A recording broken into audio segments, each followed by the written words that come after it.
এরা পাতলা কাপড় দিছে ওকে জান্নাতের পোশাক পরাও।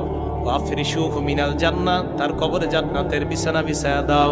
ওয়ালবিসুহু মিনাল জান্নাহ ওয়াফতাহু লাহু বাবান ইলাল জান্নাহ। দেখেন কি কয়, ইমানদার বান্দার কবর থেকে জান্নাত পর্যন্ত একটা দরজা খুলে দাও, জান্নাত থেকে যেন ইমানদার বান্দা জান্নাতের নিয়ামতগুলা দেখতে পায়। হাদিসে কি আসছে দেখেন, বান্দা জান্নাতের দিকে তাকায়, তাকানোর পর যখন দেখবে হুর খেলমানরা নাচানাচি করে, বান্দার মন চাইবে স্পর্শ করার জন্য। আল্লাহ বলবে থাম থাম, নাম কানাউমাতিল আরুস, বাসর রাতের দুলার মতো ঘুমিয়ে যা। লা ইউকিজুহু ইল্লা আহাব্বা আহলিহি, যাকে তার প্রিয়তমা ছাড়া অন্য কেউ ডাক দেয় না। আরে এই হাদিসের উদ্দেশ্য হলো, কবরের মধ্যে তোমার প্রিয়তমা কেউ নাই, আমি আল্লাহ তোমার প্রিয়তম হয়ে গেলাম। আল্লাহ প্রিয়তম, আমি কিয়ামতের মাঠে তোমাকে উঠাবো, ঘুমাও ঘুমাও।